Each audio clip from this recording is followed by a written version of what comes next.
So mga kapatid, patuloy po yung pagdepensa ni Paul sa Ebanghelyo, pagtatanggol ng Ebanghelyo sa aklat ng Galacia. Sa mga nakaraan pong pagbaha, mga kapatid, kung bakit marami ang lumubog sa baha, ay dahil po, alam natin, may kinalaman din po o may sanhi din po yung basura. At nakita ko na ito po ay binanggit din po ng ating Pangulo tungkol sa basura. Ngayon po, kung may batas po tungkol sa basura na walang magtatapon na hindi sa tamang tapunan ay paparusahan o pwedeng magmumulta ng malaking halaga. Palagay ko naman po, siguro, baka madisiplina ang mga tao. Kasi, mapansin natin, kasama na tayo doon. Kailangan nating matutong madisiplina yung ating sarili. Nabanggit ko nga po na minsan, ang ganda-ganda ng sasakyan, pero nakakalungkot, pagbukas ng bintana, naka-plastic na pinagkanan, siguro, nag-drive-thru, pagkatapos kumain sa loob ng sasakyan, bato sa labas. So ngayon, pag dumating ang baha, ano po nangyayari?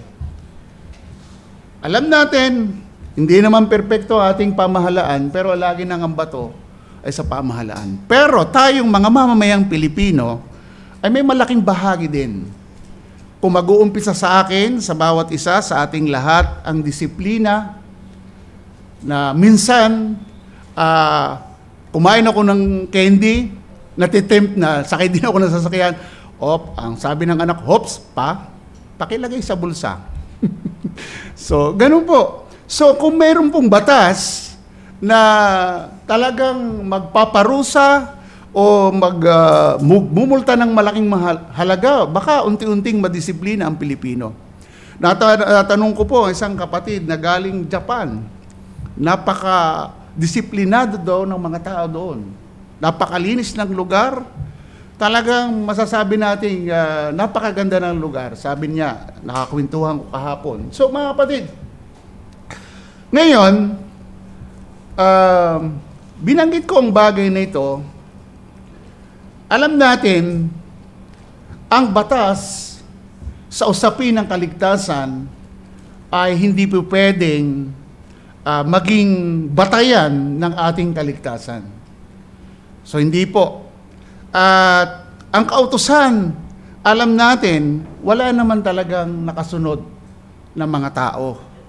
Pero ayon kay Pablo, hindi pwedeng maging batayan ng ating kaligtasan ang pagsunod sa kautusan. Alam natin, maganda ang batas panlipunan kung ito ay susundin, gaya ng aking nabanggit.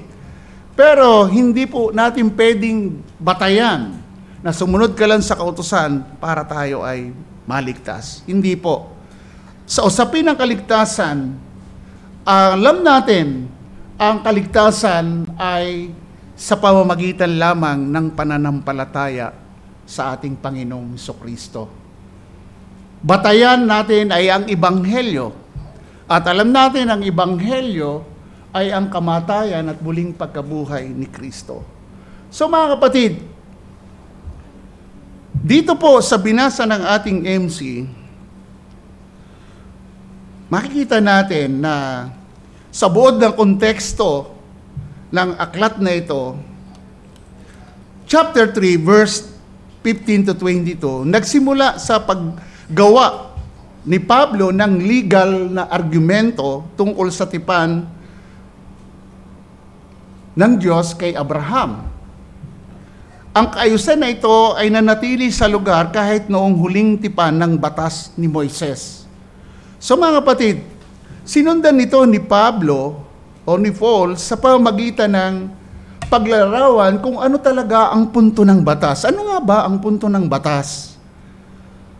Ito po ay binigay kapwa upang ipakita kung ano ang makasalanan sa harapan ng Diyos at upang ipakita gaano tayo makasalanan. Sa pamamagitan po ng batas, nalalaman natin na hindi natin talaga kayang sumunod. Ito ay pamantayan ng Diyos at dapat tayong maligtas sa ibang paraan. At ang paraan na ito ay sa pamagitan ng pananampalataya kay Kristo, gaya ng aking nabanggit. So, nang dumating siya, ang kaligtasan ito ay mararanasan ng lahat ng tao. Ano lahat ng tao? Hindi ibig sabihin, every individual bilang mga Hudiyong hindi, bilang mga hindi Hudiyong hintil. Hudiyo o Gentiles, pwedeng maranasan ang kaligtasan ito. So ngayon, alam natin ang kaligtasan ito ay biyaya lamang ng Diyos sa pamagitan ni Kristo. Kaya magandang pag-usapan po natin ngayong umaga, mga kapatid, the law and the faith. Tingnan natin yan, yung batas at ang pananampalataya. So ano ang pagkakaiba ng law and faith? So, about po sa law, ayon kay Dr. Phil Williams, doon po sa DTS, 1976, kinote ko po ito, ang batas o kautusan ay ang liwanag na nagpapakita kung gaano kadumi ang silid. Hindi ang walis na nagwawalis dito. So yun daw po ang batas.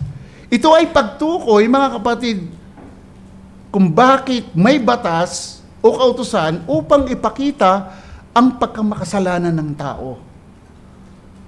Sa pamagitan nito, nahayag ang karumihan natin sa harapan ng Diyos by the law.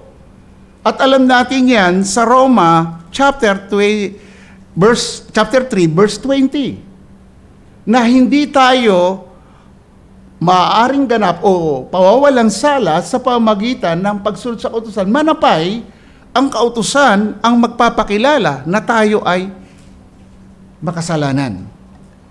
About sa faith naman, ayon kay Martin Luther, ganito ang pagkabanggit niya, ang tunay, buhay na pananampalataya na itinatanim ng banal na espiritu sa puso ay hindi maaaring maging tamad.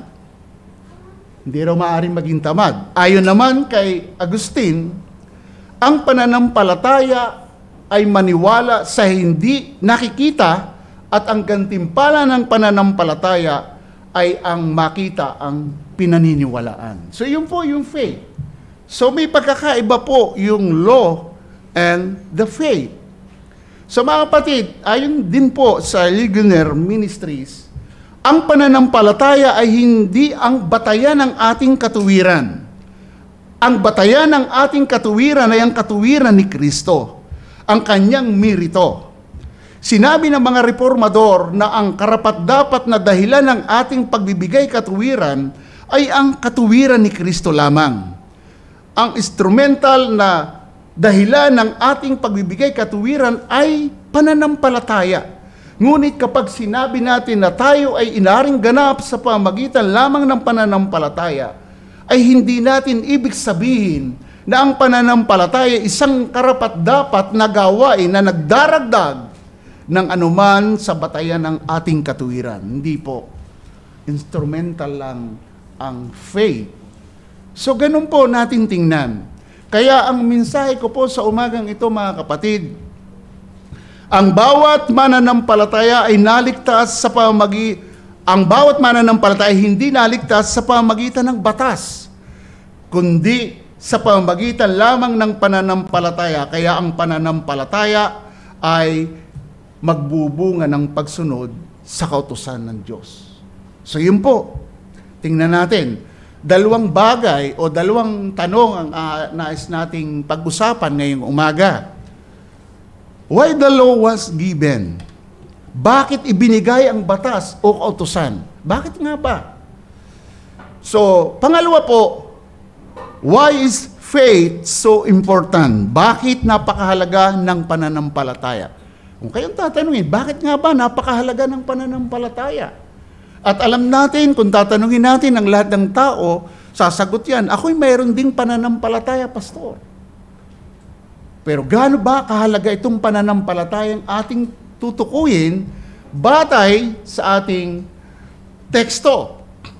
So mga kapatid, unahin natin, bakit ibinigay ang batas o kautusan. Ayon kay Pablo at batay din sa aking nabasa sa isang article ng Ligonier Ministries, tinutulungan tayo nitong maunawaan ang Galatians chapter 3 verse 19 to 20 sa pagbibigay prioridad sa Abrahamikong tipan kaysa kay Moises. Napagtanto ni Pablo na ang kanyang mga mambabasa ay magdududa sa layunin ng kautusan. Kung ang tipan ni Abraham ay pangunahin, bakit ibinigay ni Yahweh ang Mosaic Law sa lahat? Ito ang sinabi ni Pablo sa verse 19. Pansin natin verse 19. Bakit pa mayroong kautusan? Ito ay dinagdag dahil sa mga paglabag hanggang sa dumating ang binhi na siyang pinangakuan at ito'y ibinigay sa pamamagitan ng anghel sa kamay ng isang tagapamagitan. Yun po ang sinabi. Sinagot ni Pablo na ang kautusan ay ibinigay upang tuparin ang pangako. Isang ideya na susuriin sa ating pagtalakay. So, ang interes po natin ngayon ay ang mga misteryong pahayag ni Pablo tungkol sa kautusan na itinilaga sa pamamagitan ng isang tagapamagitan, ang pagiging isahan ng Diyos. Verse 20, anong sinabi sa verse 20? Ngayon, ang tagapamagitan ay nangangahulugan na may higit sa isang panig, subalit ang Diyos ay iisa. Mga kapatid, isang tagapamagitan na nagpapahiwatig po na higit sa isa, ngunit ang Diyos ay iisa. Sinagot ni Pablo, ang kautusan ay binigay upang tuparin ang pangako para mas lalo nating maunawaan ayon sa mga talata. Bakit nga ba binigay ang kautusan? Ang sabi ng ating talata, itong unang-una nating dapat maintindihan, because of transgressions. Yun ang sinabi sa verse 19a. Ulitin po natin. Bakit pa mayroong kautusan? Ito ay dinagdag, take note ha, ito ay dinagdag dahil sa mga paglabag. Idinagdaw daw po, ayon kay Pablo, dahil sa paglabag. So, ang sagot ni Paul ay ang batas ay dinagdag dahil sa mga paglabag. Mula po sa Griego, sa salitang Griego, ay tinatawag pong parabation. Isang salita na ito po ay nangangahulugang, mga kapatid, na mga pagsira, paglabag, pagsuway, o mas simple bilang kasalanan. So yun po, ang isang layunin po ng batas ay maaring ipakita po sa mga Israelita kung anong pagkilos na kasalanan para maiwasan nila ang mga ito. So ngayon po, ayon kay Pablo, habang inilalagay niya ito sa Roma 5:20, na ang batas ang nagpapakilala, Roma 3:20. Roma 3:20, na ang batas ang nagpapakilala ng kasalanan, ganun din ang batas ay dumating upang madagdagan ang pagkakasala. So yun po, mga kapatid. So, ang tao sa kalikasan, sa totoo lang, alam natin, by nature, tayong lahat ay masuwayin. Likas na po yun sa atin. So, walang anumang makasusunod ng ganap. Walang sino mang makakasunod na ganap. Kaya, likas na ang pagkamakasalanan. Dahil ito nga po ay pagsuway, lalo ng nag-i-increase yung sin. Yun po, magandang maintindihan natin, mga kapatid. Itinatag ng Diyos ang batas upang ipakita ang mga Israelita, tayong lahat, kung gaano tayo makasalanan. Alam natin ang moral law, especially, particular, moral law, ay pagpapakita ito ng kabanalan ng Diyos. At ibinigay ito upang maging batayan ng ating pagkatao o makilala tayo bilang kung ano ba talaga tayo. Ang mga makasalanang tao ay dapat nilang malaman na kailangan nilang maligtas mula dito. Dahil binanggit nga po natin na ang kautusan ay hindi pwedeng batayan ng ating kaligtasan. Pero kailangan nila, bilang ipinapakilala ng batas na tayo makasalanan, kailangan nating tayo ay maligtas. Dahil kung hindi, tiyak, alam natin na ang lahat ng tao ay nailagay na sa ilalim ng kahatulan. At yun ang hinihingi ng batas. Dahil ang Diyos po ay makatarungan. At ang mabigat po dito, tanggapin man natin o hindi, lahat tayo, bata, matanda, that we are under the power of sin. Hudiyo, Gentiles, nasa ilalim tayo ng kapangyarihan ng kasalanan.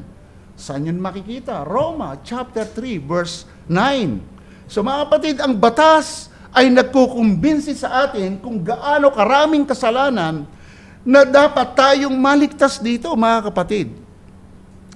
Walang exempted po, mga kapatid. Lahat, bata, matanda, ay makasalanan na sa harapan ng Diyos. Isa sa napakabiyayang puso ng Diyos, siya po ang umabot sa atin. Huwag nating kalilimutan yan. Hindi tayo ang aabot sa Diyos. Ang Diyos sa kanyang biyaya ay nagbigay sa kanila ng batas upang ipakita ang kanyang sariling mga pamantayan para sa kanilang tama at maling pag-uugali o gawin ng buhay. Ang sabi po ng 21, kung gayon, ang kautusan ba ay salungat sa mga pangako ng Diyos? Yun ang sabi ni Pablo. Tanong ni Pablo.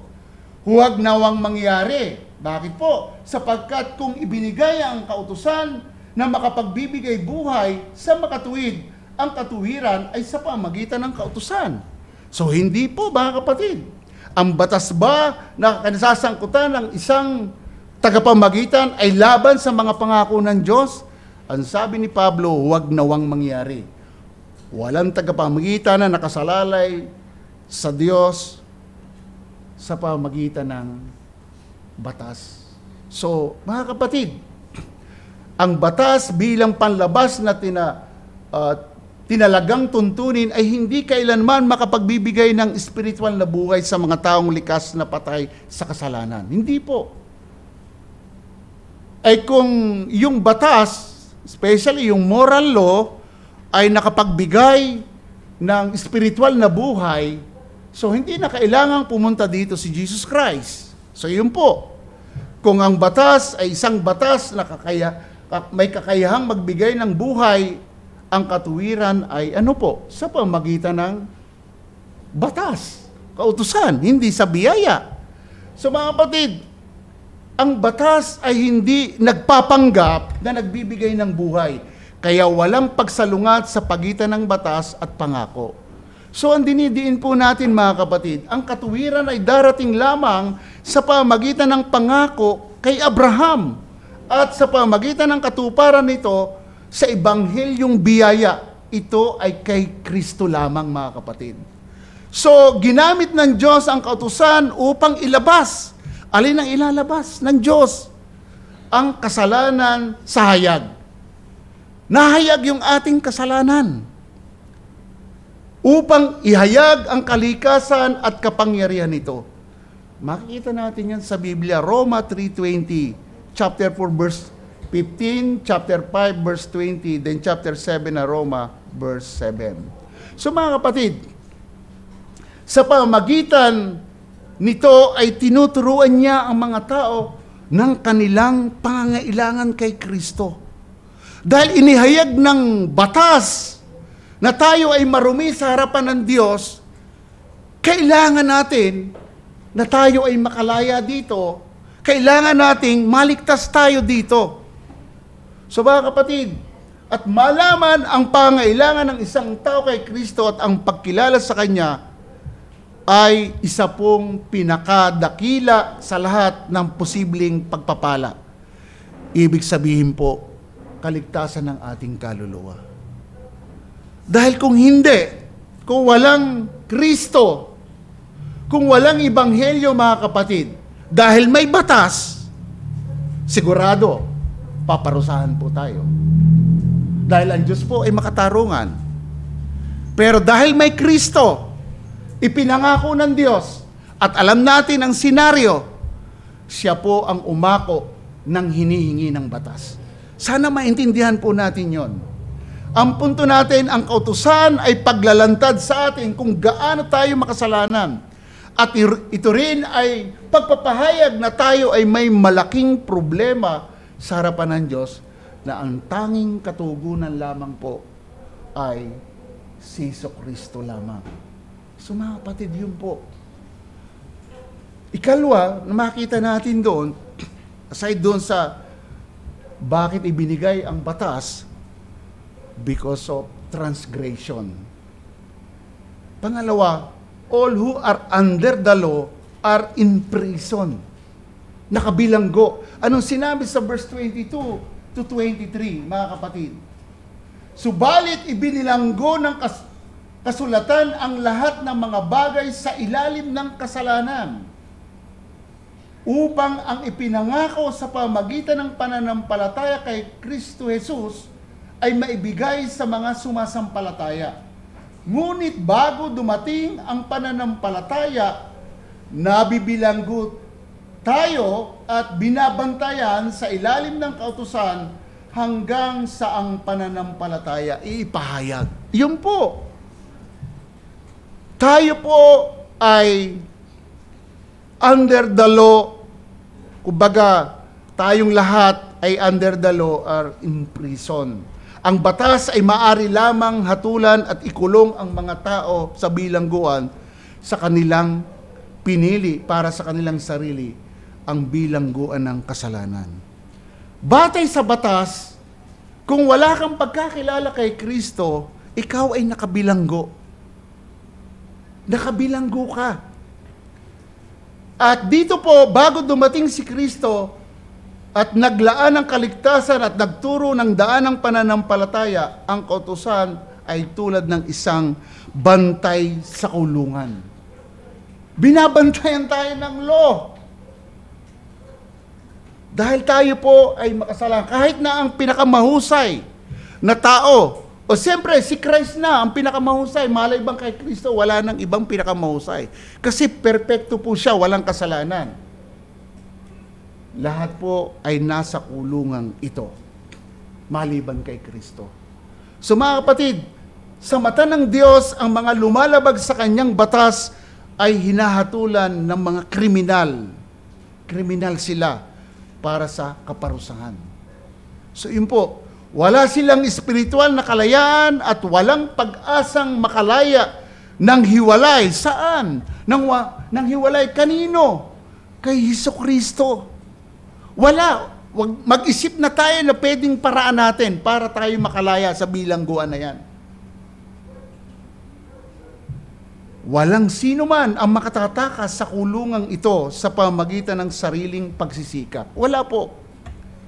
Mabubuting gawa, pagsunod sa batas, mga tuntunin sa relihiyon at mga seremonya o anumang bagay na magagawa ng tao. Wala po. Dahil kung pwedeng gawin po yun para maabsuelto tayo sa hatol ng Diyos sa pamagitan ng hiningi ng batas, okay. Pwede na pala tayo, mga kapatid. Magtrabaho na lang tayo ng gumawa ng mabuti. Pero hindi. Ang point natin, ang batas ay hindi makapagliligtas sa mga tao. Ngunit, ginamit ito ng Diyos upang disiplinahin sila hanggang sa mahayag ang daan ng kaligtasan kay Kristo. Alam natin, pangako si Kristo before na dumating ang law. Diba? Pero, na ipinahayag ni Moises ang batas bago dumating ang ipinangako si Kristo, o ibig sabihin nagkatawang tao. Bago nagkatawang tao, nauna muna yung batas. Pero sa Old Testament, pangako pa lang si Christ. Bagamat si Kristo ay pinangako noon pa lang, ngunit bago siya nahayag sa laman, ang kautusan ay naging tagasupil. Pansinin yung verse 24. Kaya't ang kautusan ay naging ating taga-supil hanggang sa dumating si Kristo. Habang hindi pa nagkakatawang tao si Kristo, bagamat ito'y promise na from eternity, pinangako sa una nating magulang na tagapagligtas, Bagamat ipinahayag na kay Abraham, hindi pa nabanggit ang figure ni Christ, but binanggit doon ang gospel, tumutukoy na rin kay Christ, pero pinangako yun. Ang sabi ng 24 natin, verse 24, kaya't ang kautusan ay naging ating tagasupil hanggang sa dumating si Kristo upang tayo aring ganap sa pamamagitan ng pananampalataya. Kaya ang challenge ko po mga kapatid,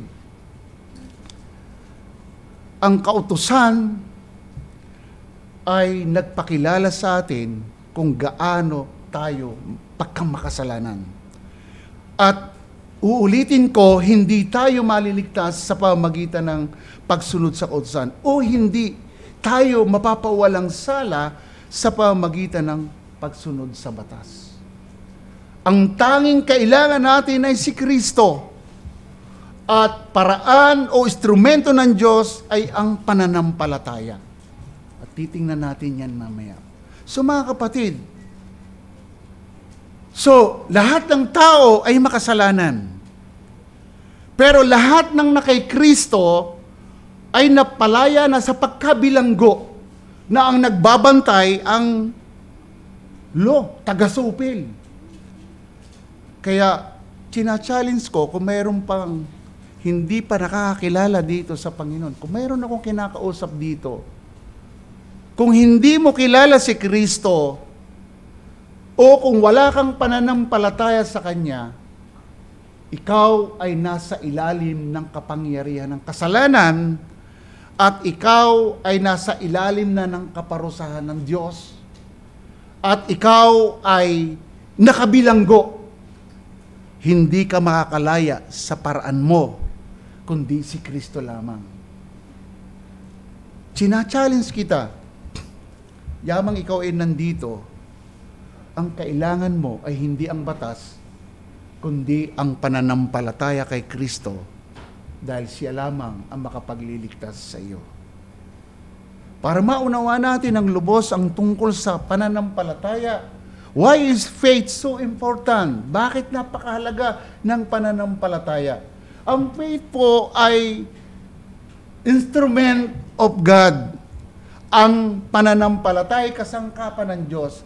Sinabi ng kapahayagan na ang pananampalataya ay ang tanging instrumento ng pagbibigay katarungan. Dahil sa pamagitan lamang ng pananampalataya, tayo ay nananahan at tinatanggap ang katuwiran ni Kristo. Ang katuwiran ni Kristo, ang mga pakinabang ng kanyang pagbabayad sala o pagtubos, ang layunin ng merito o batayan ng ating katuwiran ay malayang inaalok sa sino man. Gaya ng challenge ko, kung mayroon mang hindi pa nakakilala sa inyo, inaalok po ito sa sino mang sumasampalataya. Ang matuwid ay mabubuhay sa pananampalataya. Roma 1:17. So mga kapatid, ang pananampalataya po, ano yung pinapakita nito? Ano yung ibig sabihin? Ang pananampalataya, ito'y tinatawag na pagpapahinga ng puso sa Diyos. Ang may akda ng buhay, walang hanggang kaligtasan upang tayo maligtas sa lahat ng kasamaan sa pamamagitan niya at makasunod sa lahat ng kabutihan. Pananampalataya sa Diyos sa pamamagitan ni Kristo. Ang punto natin mga kapatid, ang pananampalataya isang kasangkapan ng Diyos upang matamo natin ang pagpapawalang sala at maligtas sa tiyak na kapahamakan.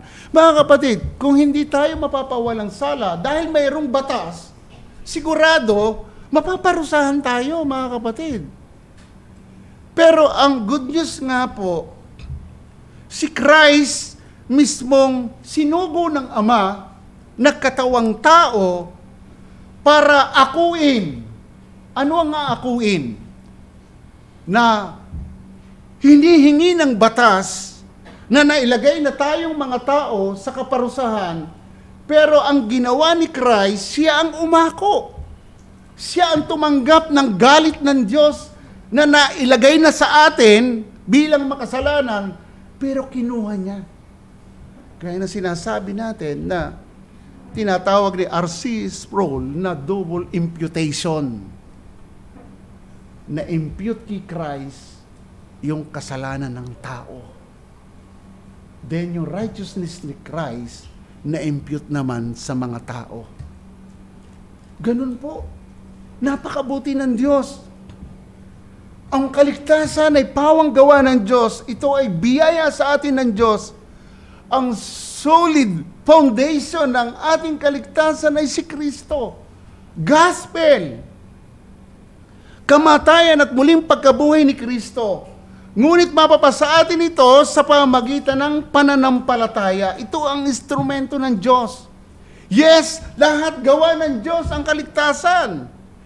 Pero para maging realidad dito sa buhay natin, mapasa atin ito, ang kasangkapan ng Diyos ay pananampalataya.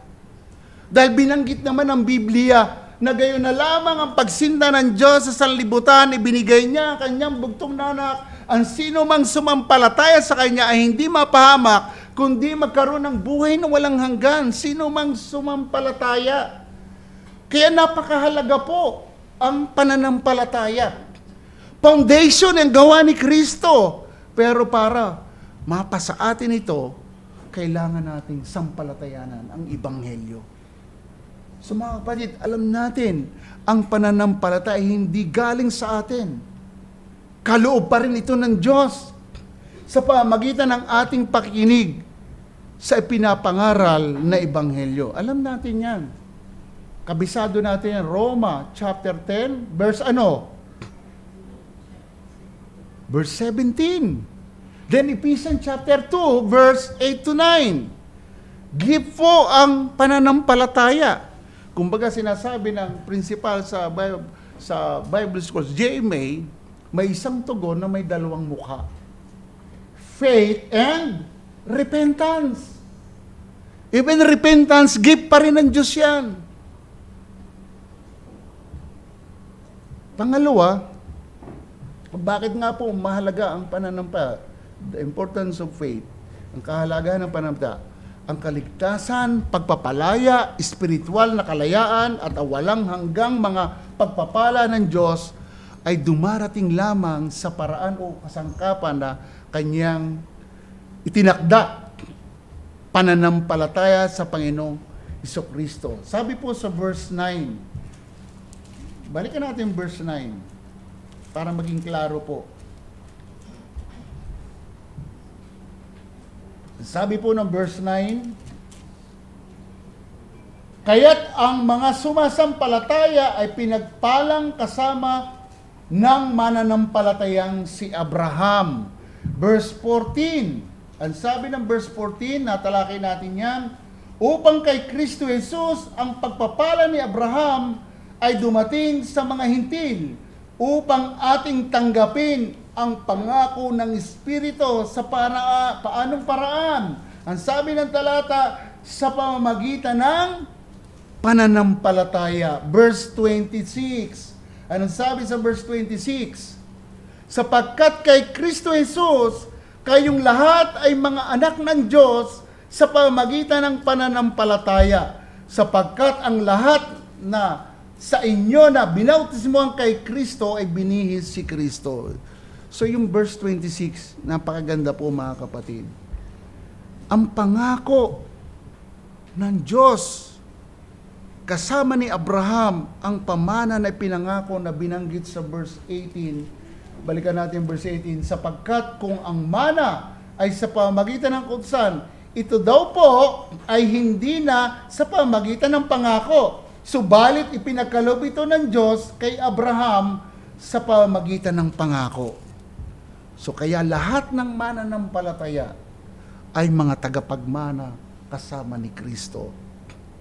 So ang verse 22 na mapapansin natin, balikan natin ang 22, subalit ibinalanggo ng kasulatan ang lahat ng mga bagay sa ilalim ng kasalanan upang ang ipinangako, take note, yun ang gusto kong makita. Yung pangalawa, upang ang ipinangako sa pamamagitan ng pananampalataya kay Kristo Jesus ay maibigay kanino? Kanino ibibigay? Sa mga sumasampalataya. Kung wala kang mana dito, huwag ka na magtampo. pero malaki ang mamanahin mo sa Diyos. Sabi ng Roma, chapter 8, verse 17, tayo mga tagapagmana. Kaya lang, meron doon pasubali si Pablo sa taga-Roma. Tayo mga tagapagmanang kasama ni Kristo. Kung ano, makikipagtiis tayong kasama niya. At alam natin, ang pagtitiis, alang-alang kay Kristo, ay granted sa atin yon. So, mga kapatid, sa pamagitan ng pananampalataya kay Hesukristo, kung saan ang mananampalataya kay Hesukristo ay ang kabaliktaran ito ng kautusan. Ang diin po, ibinigay isang libreng regalo, hindi isang bagay na makukuha sa pamagitan ng gawa ng kautusan. Libre po. Walang bayad. Alam natin, ang kabayaran ng kasalanan ay ano? Kamatayan, di ba?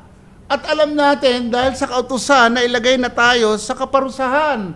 But now, in Christ, kay Kristo, ibinigay na walang bayad. Siya pa nga ang nagbayad. Binili tayo sa malaking halaga. Ang dugo mismo ni Kristo. Hindi tayo nagbayad. Ito po ay sa mga sumasampalataya. Silang may pananampalataya kay Hesukristo. Sabi po ni John Calvin, pakinggan po ninyo, ang pananampalataya ay hindi isang malayong pananaw. Hindi daw po malayong pananaw. Ano po ito? Kundi isang mainit na pagyakap kay Kristo. Kung ikaw ay may pananampalataya, mananampalataya ka, ikaw ay may mainit na pagyakap kay Kristo. Yes, hindi literal na pagyakap, pero makikita natin kung paano natin yayakapin si Kristo sa paanong paraan sa pamamagitan ng pananampalataya sa Kanya. Then, sinabi ni E. Stanley Jones, ang pananampalataya ay hindi lamang ang iyong paghawak sa Diyos. Pakinggan nyo, ito ay ang Diyos na humawak sa iyo. Hindi Kanya pababayaan. Wow! Diba? Ang sabi ni John Calvin, may mainit na pagyakap kay Kristo. Kahapon po, dahil yung sasakyan ko, nagkakaroon na konting problema, hindi ko natapos kahapon. Nangingiti ako sa magnanay. Kumbaga, akap siya ng akap sa anak. Ang anak medyo malaki na. Kiss ng kiss siya. Ang dumating sa akin, grabing pagmamahal ito ng nanay sa anak. Talagang inaakap niya yung kanyang anak. Na kinikilig naman itong binatilyo. So natutuwa po ako. Pero ayon kay Stanley Jones, ang pananampalataya daw po ay hindi lamang ang iyong paghawak sa Diyos o pagyakap ng mainit kay Kristo. Ito'y ang Diyos na humahawak sa iyo. Wow! Hindi Kanya pababayaan. Ang point natin, tunay na tayo ay naging malaya sa pagkabilanggo sa kasalanan kay Kristo sa pamamagitan ng pananampalataya lamang. At ito yung pangatlong makita natin, we are children of God by faith. Tayo'y mga anak ng Diyos sa pamamagitan ng pananampalataya. Sabi ng 26, verse 26, sapagkat kay Kristo Jesus, kayong lahat ay mga anak ng Diyos sa pamamagitan ng anong paraan? Pananampalataya. Kung titingnan natin mga kapatid, libo-libong tao dito sa mundo, pero masasabi natin, hindi lahat ay anak ng Diyos. Bagamat sila ay supling by creation, but in relation to our Father, ay mangyayari lang ang pagiging anak through Jesus Christ. So mga kapatid, ang mga tao ay hindi likas na mga anak ng Diyos. Bagamat ang Diyos ang lumikha sa lahat ng tao, Hindi siya ang espiritual na ama ng lahat ng tao. Mga kapatid, ang totoo, masakit mang pakinggan. At binanggit ito ni Christ sa mga Pariseo. Ang dyablo, ang alin? Ang inyong ama. Dahil wala sila kay Kristo. Mga kapatid, wag naman nating sabihin, palibasa, ikay anak ng dyablo. Kaya hindi ka mabago-bago. Wag naman, wag ganon. Ang i-share natin ay gospel. Sa pamagitan lamang ng pananampalataya kay Kristo, nagiging anak ng Diyos ang mga tao. Anong sabi ng John chapter 1 verse 12 to 13? Ito nakakamali ang marami. Ginagamit ito ng mga decisionism. At sabi ng verse 12, ang sino mang tumanggap at sumampalataya kay Kristo ay binigyan ng karapatang maging anak ng Diyos. Pero wag nating ihiwalay yung 13. Ang pagiging anak ng Diyos ay ano? Mula sa itaas. Hindi kagagawa ng tao laman, kundi mula sa itaas. Context, verse 11. Si Christ kasi, pumunta sa kanyang bayan, hindi siya tinanggap. Kaya ang pagdating ng verse 12, ang sino man tumanggap at sumampalataya sa kanya ay binigyan ng karapatang maging anak ng Diyos, at ang pagiging anak ng Diyos ay hindi pasya ng tao, hindi gagagawa ng tao, kundi mula sa itaas. Diyos po ang may gawa noon sa pamamagitan ni Kristo. Kaya yung verse 27, nilinaw po dito ni Pablo sa verse 27, sapagkat ang lahat na nasa inyo na nabautismuhan kay Kristo ay binili si Kristo. So, nabautismuhan kay Kristo, maliwanag ito sa Roma chapter 6 verse 3. Ang pananampalataya ang gumagawa sa atin na ang mga anak ng Diyos. Sa verse 26, hindi ang bautismo sa tubig na isang panlabas na tanda lamang ng panloob na pagbabagong espiritual. Ang bautismo kay Kristo ay sa pamagitan lamang ng Espiritu ng Diyos. 1 Corinthians chapter 12 verse 13. Yung isuot si Kristo, napakaganda nito. Ibinihis ang kanilang sarili ng Kristo.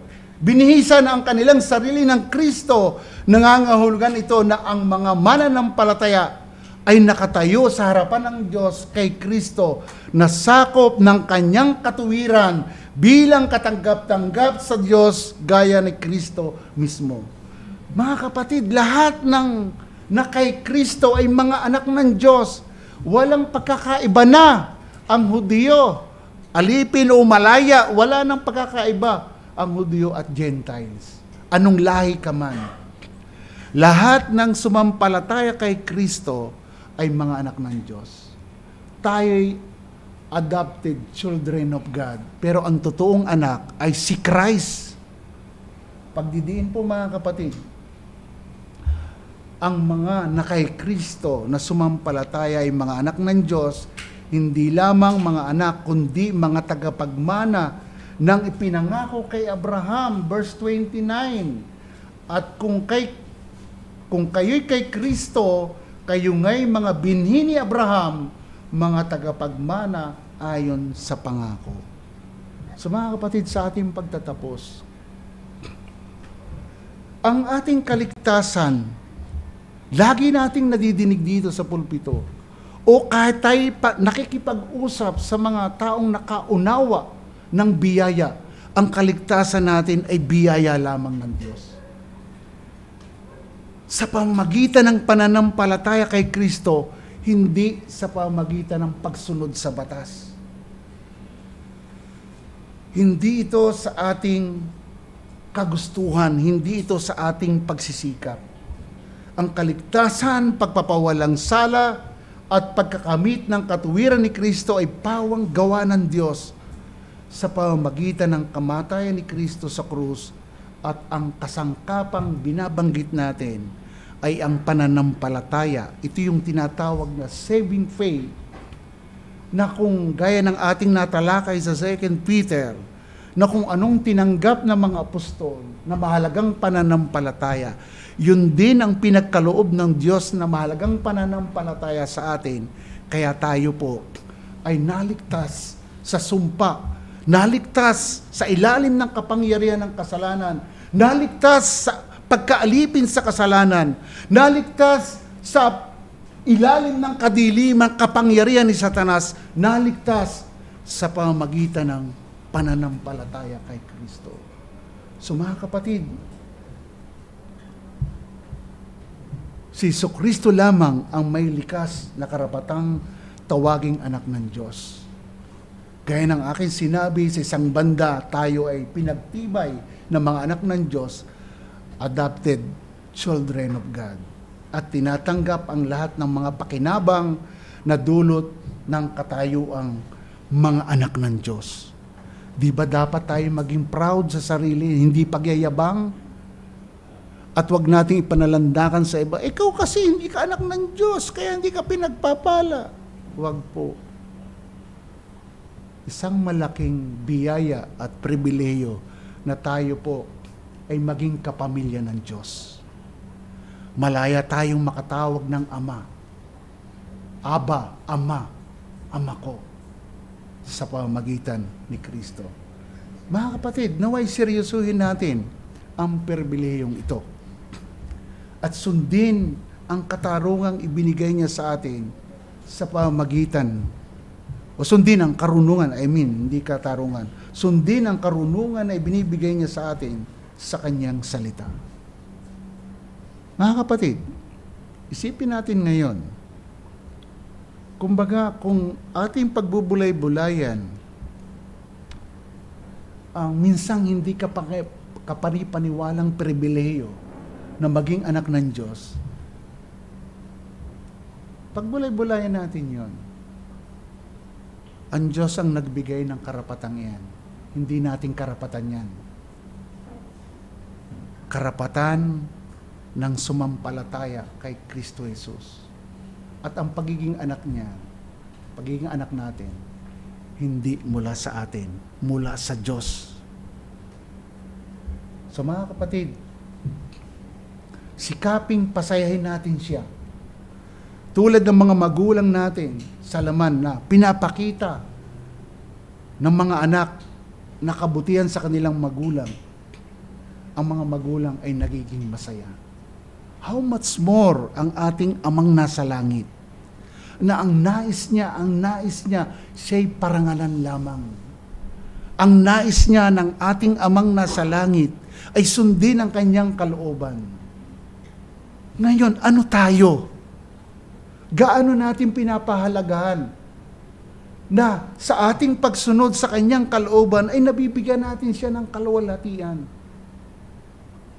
So mga kapatid, pag-isipan natin, buong puso natin siyang sundin. Bigyan ng kasiyahan sa lahat ng ating ginagawa. Ang ating Diyos Amang nasa langit. Siya po ang yumayakap sa atin. Siya yung humahawak sa atin. Hindi niya tayo pababayaan. Dahil hindi pwedeng masira ang plano ng Diyos na mula pa sa walang hanggan sa pamamagitan ng anumang ating naranasan dito sa mundo. Poprotektahan at poprotektahan tayo ng Diyos. Kung tayo nagkakamali, itutuwid tayo ng Diyos dahil tayo ay mahal niya. At bilang itinutuwid, dapat nating tanggapin yon na may kababaang loob. So mga kapatid, pagpalain tayo ng Diyos, sa Kanya po ang lahat ng kaluwalhatian at karangalan. Tayo po ay manalangin.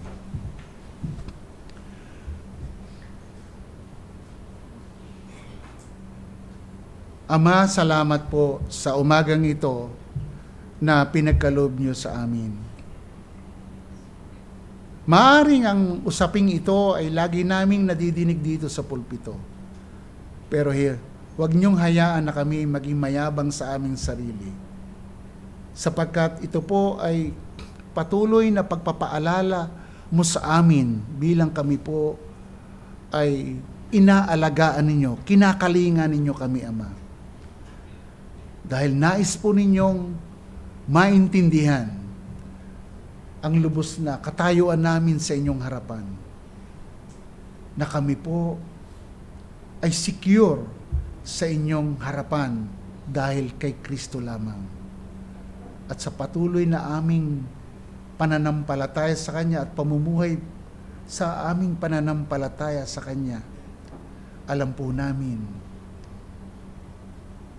hindi lang ang aming mainip na yakap sa kay Kristo, kundi kayo mismo ang yumayakap sa amin, kumakalinga, at